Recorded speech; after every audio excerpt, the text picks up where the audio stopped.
ನಮಸ್ತೆ ಸ್ನೇಹಿತರೆ, ಇವತ್ತು ನಾವು ಪ್ರಥಮ BA ಇಂಗ್ಲೀಷ್ನಲ್ಲಿ ಪಾಠದ ಭಾಗಕ್ಕೆ ಹೋಗುವ.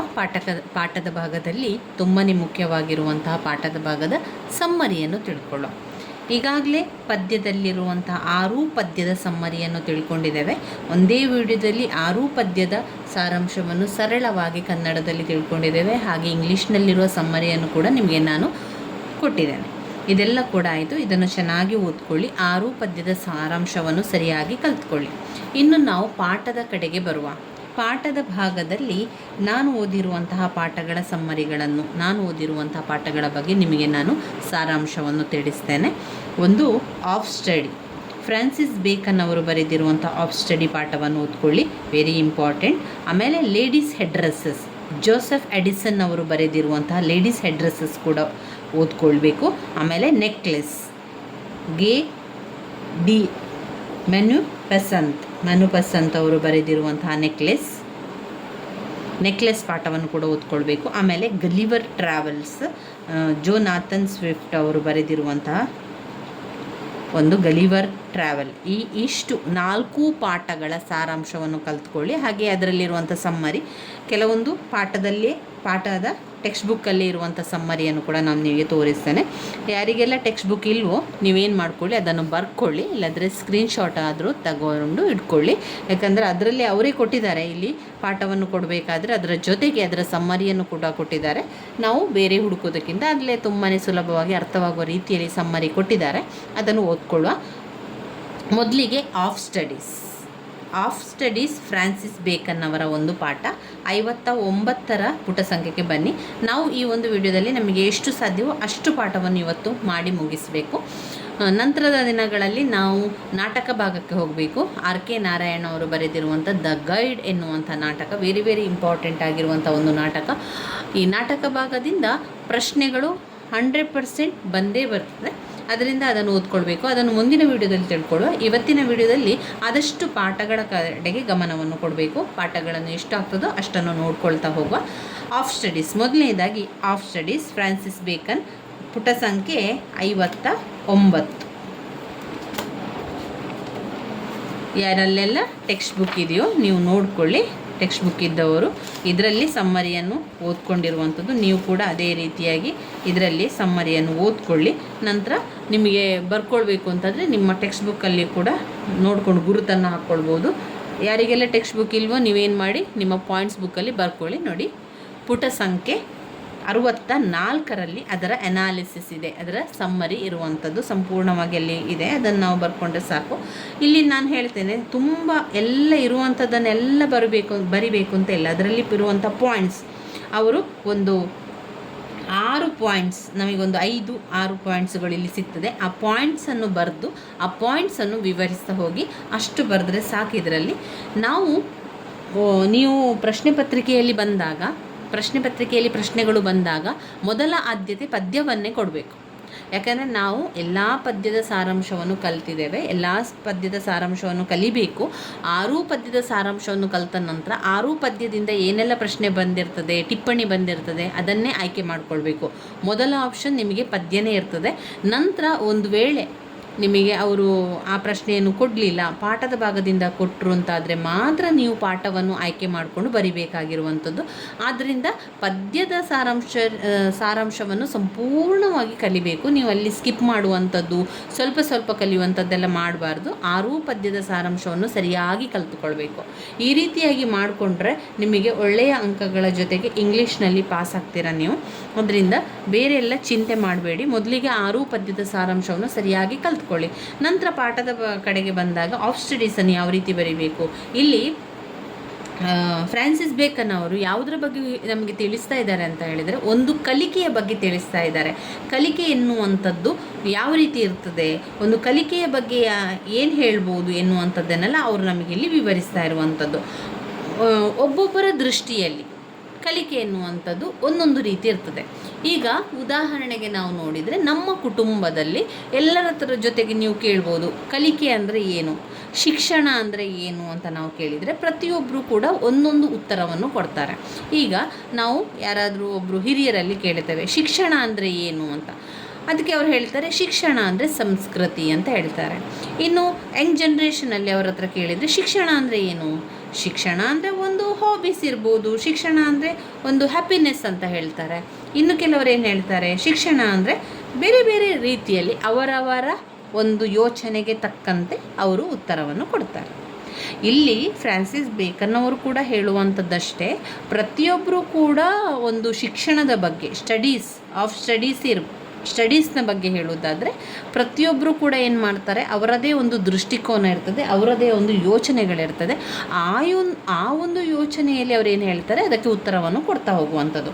ಇಲ್ಲಿ ಆಫ್ ಸ್ಟಡೀಸ್ ಎನ್ನುವಂತಹ ಪಾಠದಲ್ಲಿ ನೀವು ಮುಖ್ಯವಾಗಿ ತಿಳ್ಕೊಳ್ಬೇಕಾಗಿರುವಂಥದ್ದು 5 ಪಾಯಿಂಟ್ಸ್ಗಳು, 5-6 ಪಾಯಿಂಟ್ಸ್ಗಳನ್ನು ಸರಿಯಾಗಿ ತಿಳ್ಕೊಂಡು ಅದನ್ನೇ ನಾವು ಬರಿತಾ ಹೋಗುವಂಥದ್ದು.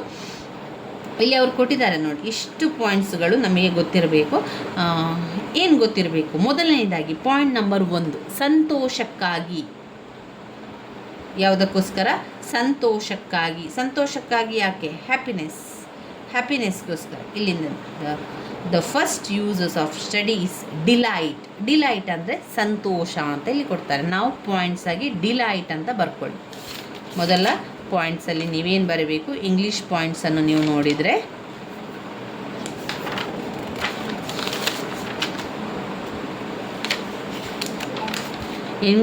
ಇಂಗ್ಲೀಷ್ ಪಾಯಿಂಟ್ಸಲ್ಲಿ ನೋಡಿದರೆ ಮೊದಲನೇದಾಗಿ ಡಿಲೈಟ್ ಯಾಕೋಸ್ಕರ ಕಲಿಯುವಂಥದ್ದು?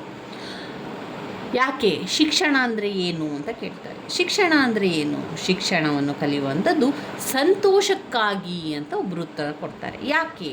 ನಾವು ಸುಮ್ಮನೆ ಮನೆಯಲ್ಲಿರ್ತೇವೆ ಅಥವಾ ಯಾವುದು ಕೂಡ ಕೆಲಸದಲ್ಲಿ ನಾವು ಹೋಗೋದಿಲ್ಲ ಅಥವಾ ಯಾವ ಕೆಲಸವನ್ನು ನಾವು ಮಾಡ್ತಾ ಇಲ್ಲ ಅಂತಾದರೆ ಶಿಕ್ಷಣವನ್ನು ಕಲಿಯುವಂಥದ್ದು. ಶಿಕ್ಷಣದಿಂದಾಗಿ ನನಗೆ ಸಂತೋಷ ಸಿಗ್ತದೆ, ಶಿಕ್ಷಣವೇ ನನಗೆ ಸಂತೋಷವನ್ನು ಹೆಚ್ಚು ಮಾಡುವಂಥದ್ದು ಅಂತ ಅನೇಕ ಜನರು ಹೇಳ್ತಾರೆ.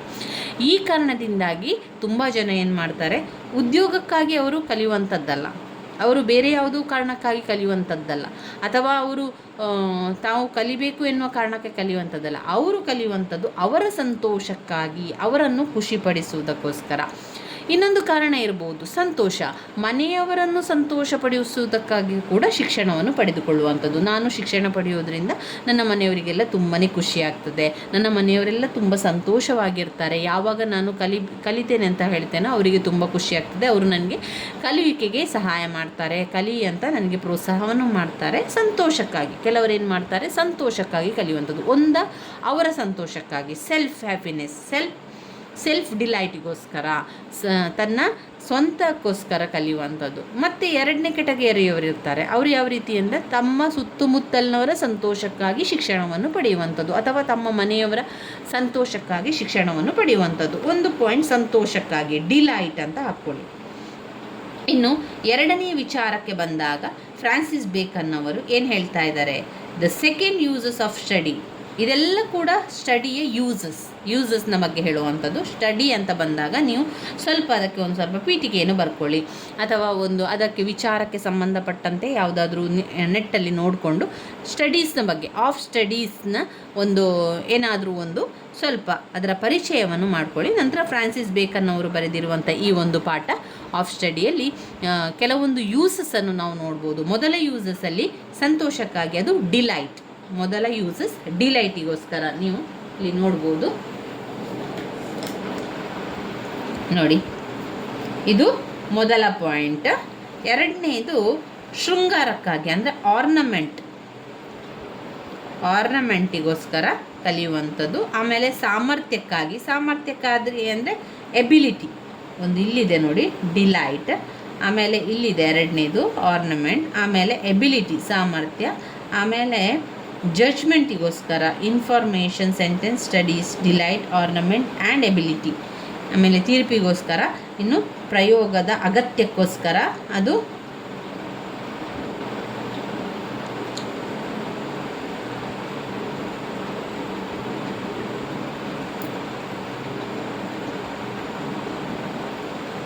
ಮೊದಲನೇದು ಡಿಲೈಟ್, ಮೊದಲಿಗೆ ನಾವು ಸಂತೋಷಕ್ಕಾಗಿ ಆಯಿತು. ಇನ್ನು ಎರಡನೇದು ಆರ್ನಮೆಂಟ್, ಶೃಂಗಾರಕ್ಕೋಸ್ಕರ. ಶೃಂಗಾರಕ್ಕಾಗಿ, ಆರ್ನಮೆಂಟಿಗೋಸ್ಕರ ಕಲಿತಾರೆ. ಇನ್ನು ತುಂಬ ಜನ ಶಿಕ್ಷಣವನ್ನು ಯಾಕೆ ಮಾಡ್ತಾ ಇದ್ದೀರಾ ನೀವು ಅಂತ ಕೇಳಿದರೆ, ಅದು ಒಂದು ರೀತಿಯ ಶೃಂಗಾರ. ನನ್ನ ಲೈಫಲ್ಲಿ ಆ ಶಿಕ್ಷಣ ಅಂತ ಇರುವಂಥದ್ದು ನನಗೆ ಅದೊಂದು ಶೃಂಗಾರವನ್ನು ಕೊಡ್ತದೆ, ಅಥವಾ ಅದು ನನಗೆ ಒಂದು ರಿಚ್ನೆಸ್ಸನ್ನು ಕೊಡ್ತದೆ. ಆ್ಯಂಡ್ ರಿಚ್ ಅವರ್ ಸ್ಪೀಚ್, ಯಾವುದಾದ್ರು ಎಲ್ಲ ಕಡೆ ಹೋದಲ್ಲಿ ಮಾತನಾಡಬೇಕಾದ್ರೆ ನನಗೆ ಒಂದು ಶೃಂಗಾರವನ್ನು ಅದು ನನಗೆ ಕೊಡ್ತದೆ. ಅದು ನನ್ನ ಜೀವನಕ್ಕೆ ಒಂದು ಏನು ಕೊಡ್ತದೆ, ರಿಚ್ನೆಸ್ಸನ್ನು ಕೊಡ್ತದೆ, ಅದು ಒಂದು ಶೃಂಗಾರವನ್ನು ಕೊಡ್ತದೆ. ಆರ್ನಮೆಂಟ್ಸ್ ರೀತಿಯಲ್ಲಿ ಅದು ನನಗೆ ಇರ್ತದೆ. ಶಿಕ್ಷಣ ಕಲಿಯುವುದರಿಂದ ನಾನು ಹೊರಗಡೆ ಹೋದಾಗ, ಸಾರ್ವಜನಿಕವಾಗಿ ಹೋದಾಗ, ಫ್ಯಾಮಿಲಿ ಫಂಕ್ಷನಿಗೆ ಹೋದಾಗ ಇರ್ಬೋದು, ಫ್ರೆಂಡ್ಸ್ ಜೊತೆಗೆ ಸೇರಿದಾಗಿರ್ಬೋದು, ಎಲ್ಲ ಕಡೆಗಳಲ್ಲಿ ನೋಡಿದರೆ ಆರ್ನಮೆಂಟಲ್ ಸ್ಟಡಿ ಅಂತ ಎನ್ನುವಂಥದ್ದು, ಆರ್ನಮೆಂಟಿಗೋಸ್ಕರ, ಶೃಂಗಾರಕ್ಕಾಗಿ ಒಂದು ರೀತಿಯ ರಿಚ್ನೆಸ್ ಅದರಲ್ಲಿ ಸಿಗ್ತದೆ, ಅದಕ್ಕೋಸ್ಕರ ಅಲ್ಲಿ ಕಲಿಯುವಂಥದ್ದು ಅಂತ ಬರ್ತದೆ. ಇನ್ನು ಮೂರನೇದು ಅವ್ರು ಕೇಳಿದಾಗ ಎಬಿಲಿಟಿ ಅಂತ ಕೂಡ ಬರ್ತದೆ. Third uses of study or reading is to enhance our ability in term of wisdom, information and skill ಅಂತ ಕೊಟ್ಟಿದ್ದಾರೆ. ಇಲ್ಲಿ ಎಬಿಲಿಟಿ, ಸಾಮರ್ಥ್ಯಕ್ಕೋಸ್ಕರ ಕಲಿಯುವಂಥದ್ದು. ಶಿಕ್ಷಣ ಯಾಕೆ ಪಡೆಯುವಂಥದ್ದು? ನನಗೆ ಸಾಮರ್ಥ್ಯ ಇದೆ, ನನಗೆ ಸಾಮರ್ಥ್ಯ ಇರುವ ಕಾರಣ ನಾನು ಅದನ್ನು ಕಲಿತೇನೆ. ಈಗ ಕೆಲವರು ಡಿಗ್ರಿ ಮಾಡ್ತಾರೆ, ಇನ್ನು ಕೆಲವರು ಏನು ಮಾಡ್ತಾರೆ, ಬೇರೆ ಬೇರೆ ಲೈನ್ಗಳಲ್ಲಿ ಹೋಗಿ ಶಿಕ್ಷಣವನ್ನು ಪಡೀತಾರೆ. ಇದೆಲ್ಲ ಅವರವರ ಎಬಿಲಿಟಿಗೆ ತಕ್ಕಂತೆ ನಾವು ಏನು ಯೋಚನೆ ಮಾಡ್ತೇವೆ. ಈಗ ಒಂದು PUC ತನಕ ನಾವೇನು ಹೇಳ್ತೇವೆ, ನಾವು ಹೆತ್ತವರು ಹೇಳಿದ ರೀತಿಯಲ್ಲಿ ನಮ್ಮ ಅಪ್ಪ ಅಮ್ಮ ಯಾವ ರೀತಿ ಹೇಳ್ತಾರೆ ಅದೇ ರೀತಿಯಲ್ಲಿ ಮಾಡ್ತಾ ಹೋಗಿದ್ರು ಕೂಡ ನಂತರದ ದಿನಗಳಲ್ಲಿ ನಮಗೆ ಅರ್ಥ ಆಗ್ತದೆ ನಮ್ಮ ಸಾಮರ್ಥ್ಯ ಏನು, ಯಾವುದನ್ನು ನನಗೆ ಓದ್ಕೊಳ್ಬೋದು, ಯಾವುದನ್ನು ನಾನು ಕಲಿತ್ರೆ ನನಗೆ ಇದು ತುಂಬಾ ಪ್ರಯೋಜನ ಆಗ್ತದೆ, ನನ್ನ ಸಾಮರ್ಥ್ಯಕ್ಕೆ ತಕ್ಕಂತೆ ನಾನು ಕಲಿಬೇಕು ಎನ್ನುವಂತಹ ಒಂದು ಯೋಚನೆ ನಮ್ಮಲ್ಲಿ ಬರ್ತದೆ. ಅದಕ್ಕೆ ತಕ್ಕಂತೆ ನಾವೇನು ಮಾಡ್ತೇವೆ, ನಮ್ಮ ಸಾಮರ್ಥ್ಯಕ್ಕನುಗುಣವಾಗಿ ಆ ಒಂದು ಆಯ್ಕೆ ಮಾಡ್ತೇವೆ, ಯಾವ ಶಿಕ್ಷಣವನ್ನು ಪಡ್ಕೊಳ್ಬೇಕು ಅಂತ ಹೇಳಿ ಆಯ್ಕೆ ಮಾಡಿಕೊಳ್ಳುವಂಥದ್ದು. ಯಾವ ನನ್ನ ಎಬಿಲಿಟಿಯನ್ನು ನೋಡಿಕೊಂಡು ನಾವು ಆಯ್ಕೆ ಮಾಡಿಕೊಳ್ಳುವಂಥದ್ದು ಕೂಡ ಶಿಕ್ಷಣ. ಪ್ರತಿಯೊಬ್ಬರ ಜೀವನದಲ್ಲಿ ಒಂದು ಶಿಕ್ಷಣ ಎನ್ನುವಂಥದ್ದು ಅವರವರ ಸಾಮರ್ಥ್ಯಕ್ಕೆ ತಕ್ಕಂತೆ ಅದು ಹೊಂದಿಕೊಂಡು ಹೋಗುವಂಥದ್ದು. ಕೆಲವರ ಸಾಮರ್ಥ್ಯದಲ್ಲಿರ್ತದೆ, ಇನ್ನು ಕೆಲವರಿಗೆ ಓದ್ಕೊಳ್ಳಿಕ್ಕೆ ಆಗುವುದಿಲ್ಲ, ಯಾಕಂದರೆ ಅವರ ಸಾಮರ್ಥ್ಯದಲ್ಲಿ ಅದಿಲ್ಲ ಎನ್ನುವಂಥ ಕಾರಣ. ಇನ್ನು 4ನೇ ಪಾಯಿಂಟ್ನಲ್ಲಿ ತೀರ್ಪಿಗಾಗಿ, ಜಡ್ಜ್ಮೆಂಟ್ ಅಂತ ಹಾಕ್ಕೊಳ್ಳಿ.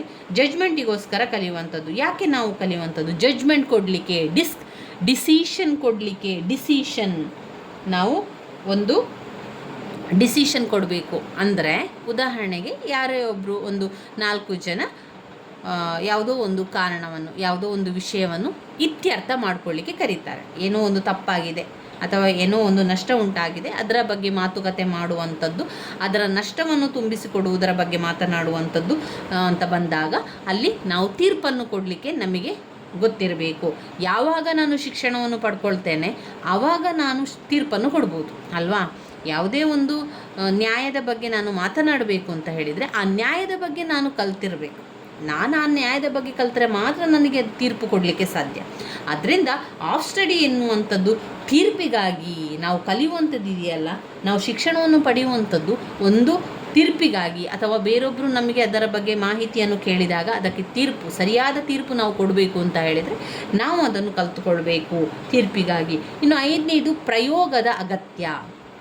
ಪ್ರಯೋಗವನ್ನು ಮಾಡುವಂಥದ್ದು, ಪ್ರಯೋಗದ ಅಗತ್ಯ ಇದೆ. ಯಾಕೆ ಶಿಕ್ಷಣದಲ್ಲಿ ಪ್ರಯೋಗದ ಅಗತ್ಯ ಯಾಕೆ ಇದೆ ಅಂತ ಹೇಳಿದರೆ, ಯಾವುದೇ ಒಂದು ಕೆಲಸವನ್ನು ನಾವು ಮಾಡಬೇಕಾದ್ರೆ ಅಲ್ಲಿ ಪ್ರಯೋಗವನ್ನು ಮಾಡುವಂಥದ್ದು. ಅಲ್ಲಿ ಫ್ರಾನ್ಸಿಸ್ ಬೇಕನ್ ಅವರು ಇದೆಲ್ಲ ಕೂಡ ಅವರು ಏನು ಹೇಳ್ತಾ ಇದ್ದಾರೆ ನಮಗೆ ಅಂತ ಹೇಳಿದರೆ, ಒಟ್ಟಾರೆಯಾಗಿ ಶಿಕ್ಷಣ ಅಂತ ಹೇಳಿದರೆ ಏನೆಲ್ಲ ವಿಚಾರಗಳಲ್ಲಿ ಅದು ಬರ್ತದೆ ಎನ್ನುವಂಥದ್ದು. ಪ್ಲ್ಯಾನಿಂಗ್ ಮತ್ತು ಡಿಸಿಷನ್ ಮಾಡಲಿಕ್ಕೆ, ಅಲ್ಲಿ ತೀರ್ಪಿಗಾಗಿ ಅಂತ ನಾನು ಪಾಯಿಂಟ್ಸ್ ಹೇಳಿದೆ ಅಲ್ಲ, ಅದು ನೋಡಿ ಇಲ್ಲಿದೆ. ಪ್ಲ್ಯಾನಿಂಗ್ ಮತ್ತು ಡಿಸಿಷನ್ ಮೇಕಿಂಗ್ ಅನ್ನು ತಗೊಳ್ಳಿ. ಎಷ್ಟನೇ ಪಾಯಿಂಟ್ಸ್ ಆಗಿ, ಮೊದಲ ಪಾಯಿಂಟ್ಸಲ್ಲಿ ಸಂತೋಷಕ್ಕಾಗಿ ಡಿಲೈಟ್, ಮೊದಲ ಪಾಯಿಂಟ್ ಸಂತೋಷಕ್ಕಾಗಿ ಡಿಲೈಟ್, 2ನೇ ಪಾಯಿಂಟ್ ಆರ್ನಮೆಂಟ್, 3ನೇ ಪಾಯಿಂಟ್ ಎಬಿಲಿಟಿ, ಇದು 3 ಬಂತು, ಇದು 2 ಡಿಲೈಟ್, ಇಲ್ಲಿ 1 ಬಂತು ನೋಡಿ, ಇಲ್ಲಿದೆ 1 ಡಿಲೈಟ್, 2 ಆರ್ನಮೆಂಟ್, 3 ಎಬಿಲಿಟಿ, 4 ತೀರ್ಪಿಗಾಗಿ ಜಡ್ಜ್ಮೆಂಟಿಗೋಸ್ಕರ, ಪ್ಲ್ಯಾನಿಂಗ್ ಆ್ಯಂಡ್ ಡಿಸಿಷನ್ ಮೇಕಿಂಗೋಸ್ಕರ. ಪ್ಲ್ಯಾನಿಂಗ್ ಮಾಡಬೇಕು, ಪ್ಲ್ಯಾನಿಂಗ್ ಮಾಡಲಿಕ್ಕೂ ಕೂಡ ನಮಗೆ ಗೊತ್ತಿರಬೇಕು ಅಂತಾದರೆ ನಾವು ಶಿಕ್ಷಣವನ್ನು ಪಡಿಬೇಕು. ಅಲ್ಲಿ ಒಂದು ತೀರ್ಪು, ಡಿಸಿಷನ್ ಅಂದರೆ ತೀರ್ಪು. 4ನೇ ಪಾಯಿಂಟ್ಸ್ ಏನು, ತೀರ್ಪು. ಒಂದು ಡಿಸಿಷನ್ ಕೊಡಬೇಕು ಅಂತಾದರೆ ನಾವೇನು ಮಾಡಬೇಕು, ಅದರ ಬಗ್ಗೆ ಕಲಿಬೇಕು, ಆದರೆ ಮಾತ್ರ ನಮಗೆ ಡಿಸಿಷನ್ ಕೊಡಲಿಕ್ಕೆ ಸಾಧ್ಯ. ಅಥವಾ ಒಂದು ಪ್ಲ್ಯಾನಿಂಗ್ ಮಾಡಬೇಕು, ಏನೋ ವಿಚಾರ ಬಗ್ಗೆ ಇನ್ನೊಬ್ಬರಿಗೆ ಹೇಳಬೇಕು ಅಂತ ಹೇಳಿದರೆ ನಾವು ಕಲ್ತ್ರೆ ಮಾತ್ರ ಶಿಕ್ಷಣವನ್ನು ಪಡ್ಕೊಂಡ್ರೆ ಮಾತ್ರ ಸಾಧ್ಯ. ತೀರ್ಪಿಗಾಗಿ, ಜಡ್ಜ್ಮೆಂಟ್ಗೋಸ್ಕರ particular field might exclusive plans and judge ಅಂತ ಅಲ್ಲಿ ಹೇಳಿದ್ದಾರೆ. ಆಮೇಲೆ ಪ್ರಯೋಗದ ಅಗತ್ಯ ಇದೆ. ಯಾಕೆ ಪ್ರಯೋಗದ ಅಗತ್ಯ ಇದೆ? Profound learning, a keep mind, endure clarity, ideal. ಇಲ್ಲಿ ಪ್ರಯೋಗದ ಅಗತ್ಯ, ಪರ್ಟಿಕ್ಯುಲರ್ ಫೀಲ್ಡ್ಸ್ ಮೈಟ್, ಇಲ್ಲಿ ಏನು ಮಾಡಬೇಕು? ಪ್ರಯೋಗದ ಅಗತ್ಯ ಇದೆ. ಯಾಕೆ ಪ್ರಯೋಗದ ಅಗತ್ಯ? ಪ್ರಯೋಗವನ್ನು ಮಾಡಬೇಕು. ಈಗ ಶಿಕ್ಷಣ ಈ ರೀತಿ ಹೆಲ್ಪ್ ಮಾಡ್ತದೆ ಅಥವಾ ಶಿಕ್ಷಣ ಇದು ಸಹಾಯ ಮಾಡ್ತದೆ ಅಂತ ಅಂದಾಗ ನಾವು ಅದರಲ್ಲಿ ಆ ಪ್ರಯೋಗದ ಅಗತ್ಯ ಇದ್ದರೆ ಮಾತ್ರ ನಾವು ಅದನ್ನು ನೋಡ್ಕೊಳ್ಳುವಂಥದ್ದು ಅಥವಾ ಅದನ್ನು ಕಲಿಯುವಂಥದ್ದು ಅಂತ ಇದ್ದಾಗ ಆ ಪ್ರಯೋಗದ ಅಗತ್ಯ ತುಂಬಾ ಮುಖ್ಯವಾಗಿರ್ತದೆ. ಇಲ್ಲಿ ನೋಡಿ,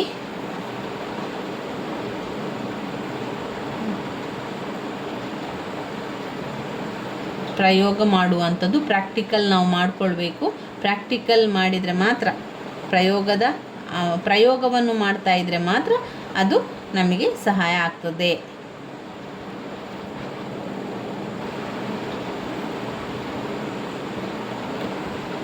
ಇರುವಂಥದ್ದು ಇನ್ನು ಪಾಯಿಂಟ್ಸ್ ನಾವು ನೋಡಿದರೆ ಇದು ಕೆಲವರು ಹೊಗಳ್ತಾರೆ, ಕೆಲವರು ತೆಗಳ್ತಾರೆ. ಈಗ ಏನು ಮಾಡ್ತಾರೆ? ಈಗ ಒಂದು ಸ್ಟಡಿಯ ಬಗ್ಗೆ, ಒಂದು ಶಿಕ್ಷಣದ ಬಗ್ಗೆ ನಾವು ಯಾರಾದರೂ ಕೇಳಿದರೆ ಕೆಲವರು ಏನು ಹೇಳ್ತಾರೆ? ಶಿಕ್ಷಣ ಎಂಬುದು ತುಂಬಾ ಇಂಪಾರ್ಟೆಂಟ್, ಶಿಕ್ಷಣ ಈಸ್ ವೆರಿ ವೆರಿ ಇಂಪಾರ್ಟೆಂಟ್, ಶಿಕ್ಷಣ ಬೇಕೇ ಬೇಕು, ಶಿಕ್ಷಣವನ್ನು ಪ್ರತಿಯೊಬ್ಬರು ಪಡಿಬೇಕು, ಅದರಲ್ಲೂ ಮಹಿಳೆಯರಂತೂ ಶಿಕ್ಷಣವನ್ನು ಪಡ್ಕೊಳ್ಬೇಕು, ಶಿಕ್ಷಣವನ್ನು ಪಡ್ಕೊಳ್ಳುವಂಥದ್ದು ಪ್ರತಿಯೊಬ್ಬರ ಹಕ್ಕು ಅಂತೆಲ್ಲ ಹೇಳ್ತಾರೆ, ಹೊಗಳ್ತಾರೆ, ಇಷ್ಟಪಡ್ತಾರೆ, ಅದರ ಬಗ್ಗೆ ಮಾಹಿತಿಯನ್ನು ಕೊಡ್ತಾರೆ ಸ್ಟಡಿಯ ಬಗ್ಗೆ ಹೇಳಿದಾಗ. ಅದೇ ರೀತಿಯಲ್ಲಿ ಇನ್ನು ಕೆಲವು ಜನ ಏನು ಮಾಡ್ತಾರೆ? ಎಷ್ಟು ಹೊಗಳ್ತಾರಲ್ವ ಅಷ್ಟೇ ತೆಗಳುವ ಜನರು ಕೂಡ ಇರ್ತಾರೆ ಅವರ ಮಧ್ಯೆ.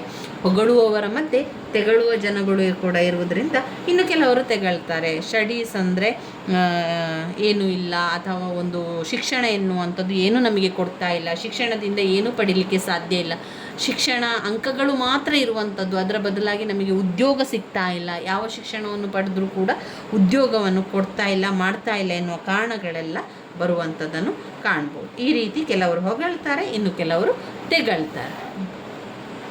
ಇನ್ನು ಕೆಲವರು ಹೊಗಳುವಂಥದ್ದು, ಶಿಕ್ಷಣ ಮಾಡಬೇಕು, ಪ್ರತಿಯೊಬ್ಬರೂ ಕೂಡ ಶಿಕ್ಷಣವನ್ನು ಪಡ್ಕೊಳ್ಬೇಕು, ಶಿಕ್ಷಣದಿಂದ ಉದ್ಯೋಗ ಸಿಗ್ತದೆ, ಅವರ ಒಂದು ಸ್ವಂತಿಕೆಯಲ್ಲಿ ಜೀವನವನ್ನು ಮಾಡಬಹುದು ಎನ್ನುವಂಥ ಕಾರಣ ಆಗಿದ್ದರೆ ಇನ್ನು ಕೆಲವರು ತೆಗಳುವಂಥದ್ದನ್ನು ನೋಡ್ಬೋದು. ಇವಿಷ್ಟು ನೀವು ಇದರಲ್ಲಿ ಬರೆದ್ರೆ ಸಾಕು, ಆಫ್ ಸ್ಟಡೀಸ್ನಲ್ಲಿ ಬರೆದ್ರೆ ಸಾಕು. ಡಿಲೈಟ್, ಆರ್ನಮೆಂಟ್, ಎಬಿಲಿಟಿ, ಆಮೇಲೆ planning and decision making, plan and judge, planning and decision making, plans and judge. ಇನ್ನು ಪ್ರಯೋಗದ ಅಗತ್ಯ, ಪ್ರಾಕ್ಟಿಕಲ್ ಥಿಯರಿ ಜೊತೆಗೆ ನಮಗೆ ಪ್ರಾಕ್ಟಿಕಲ್ ಮಾಡಬೇಕು, ಆ ಪ್ರಯೋಗವನ್ನು ಮಾಡಿದರೆ ಮಾತ್ರ ನಮಗೆ ಅದರ ಬಗ್ಗೆ ತಿಳ್ಕೊಳ್ಳಿಕ್ಕೆ ಸಾಧ್ಯ ಆಗಿರುವಂಥದ್ದು. ನೋಡಿ, ಇವಿಷ್ಟನ್ನು ನೋಡ್ಕೊಳ್ಳಿ. ಆಫ್ ಸ್ಟಡೀಸ್ನ ಸಮ್ಮರಿಯಾಗಿದೆ. ಇದನ್ನು ನಾನು ನಿಮಗೆ ಶಾರ್ಟಲ್ಲಿ ಕೂಡ ಹಾಕಿರ್ತೇನೆ, ಅದನ್ನು ಕೂಡ ನೋಡ್ಕೊಂಡು ಬರ್ಕೊಳ್ಬೋದು. ಇಲ್ಲಾಂತಂದರೆ ಹೀಗೆ ಬರ್ಕೊಳ್ತೀರಿ ಅಂತಂದರೆ ಈಗಲೇ ನೋಡ್ಕೊಂಡು ಬರೀರಿ, ಅಥವಾ ಸ್ಕ್ರೀನ್ಶಾಟ್ ಆದರೂ ಕೂಡ ತೆಕ್ಕೊಳ್ಳಿ. ಈ ಒಂದು 6 ಪಾಯಿಂಟ್ಸ್ಗಳನ್ನು ಬರ್ಕೊಂಡು ನಾವೊಂದು ಈ ಪಾಠವನ್ನು ಬರೆದ್ರೆ ಆಯಿತು. ಇನ್ನು ನೀವು ಇಂಗ್ಲೀಷ್ ವಿಷಯಕ್ಕೆ ಅಂತ ಬಂದಾಗ 10 ಅಂಕದ ಪ್ರಶ್ನೆಗೆ ನೀವು 2ರಿಂದ 3 ಪುಟದಷ್ಟಾದರೂ ಕೂಡ ಬರೆದ್ರೆ ಸಾಕು. ಸ್ವಲ್ಪ ಪಾಯಿಂಟ್ಸ್ ಎಲ್ಲ ಇದ್ದರೆ ಏನು ಮಾಡ್ಬೋದು, ನಮಗೆ ಸ್ವಲ್ಪ ಜಾಸ್ತಿ ಪುಟದಷ್ಟು ಬರೆಕೊಳ್ಳಿಕ್ಕೆ ಸಹಾಯ ಆಗ್ತದೆ. ಇವಿಷ್ಟು ಆಫ್ ಸ್ಟಡಿಯ ಒಂದು ಅನಾಲಿಸಿಸ್ ಆಗಿದೆ, ಸಮ್ಮರಿ.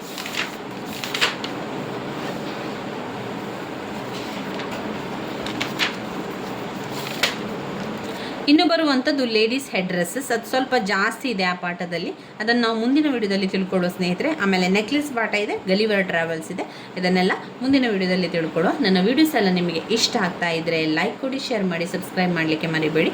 ಆದಷ್ಟು ಬೇಗ ಎಲ್ಲವನ್ನು ಕೂಡ ಪಾಠಗಳನ್ನೆಲ್ಲ ಮುಗಿಸಿಬಿಡುವ. ಹಾಗೆ ಅದರ ಜೊತೆಗೆ ಗ್ರಾಮರ್ಗಳನ್ನು ಕೂಡ ಮುಂದಿನ ವಿಡಿಯೋದಲ್ಲಿ ನೋಡ್ತಾ ಹೋಗುವ ಸ್ನೇಹಿತರೆ. ಯಾರೆಲ್ಲ ಅಭ್ಯಾಸ ಮಾಡ್ತಾ ಇಲ್ವೋ ಇವತ್ತಿನಿಂದ ಆದರೂ ಕೂಡ ಓದಲಿಕ್ಕೆ ಆರಂಭ ಮಾಡಿ, ಓದ್ತಾ ಪಾಯಿಂಟ್ಸನ್ನು ಮಾಡಿಕೊಳ್ಳಿ, ಪಾಯಿಂಟ್ಸ್ ಬುಕ್ಕನ್ನು ಮಾಡಿಕೊಳ್ಳಿ. ಹಾಗೆ ಟೆಕ್ಸ್ಟ್ ಬುಕ್ ಇದ್ದರೆ ನೀವು ಟೆಕ್ಸ್ಟ್ ಬುಕ್ಕಲ್ಲಿ ಆದರೂ ಗುರುತನ್ನು ಹಾಕ್ಕೊಳ್ಳಿ. ಈ ರೀತಿಯಾಗಿ ಎಲ್ಲ ಪರೀಕ್ಷೆ ತಯಾರಿಯನ್ನು ಮಾಡಿಕೊಂಡ್ರೆ ನಂತರ ಪರೀಕ್ಷೆಯ ಹಿಂದಿನ ದಿವಸ ಓದ್ಕೊಳ್ಳಿಕ್ಕೆ ತುಂಬಾ ಅನುಕೂಲ ಆಗ್ತದೆ. ಈ ರೀತಿಯಾಗಿ ಮಾಡಿಕೊಳ್ಳಿ. ನನ್ನ ವೀಡಿಯೋಸ್ ಎಲ್ಲ ನಿಮಗೆ ಇಷ್ಟ ಆಗಿದ್ದರೆ ಲೈಕ್ ಕೊಡಿ, ಶೇರ್ ಮಾಡಿ, ಸಬ್ಸ್ಕ್ರೈಬ್ ಮಾಡಲಿಕ್ಕೆ ಮರಿಬೇಡಿ. ಧನ್ಯವಾದಗಳು.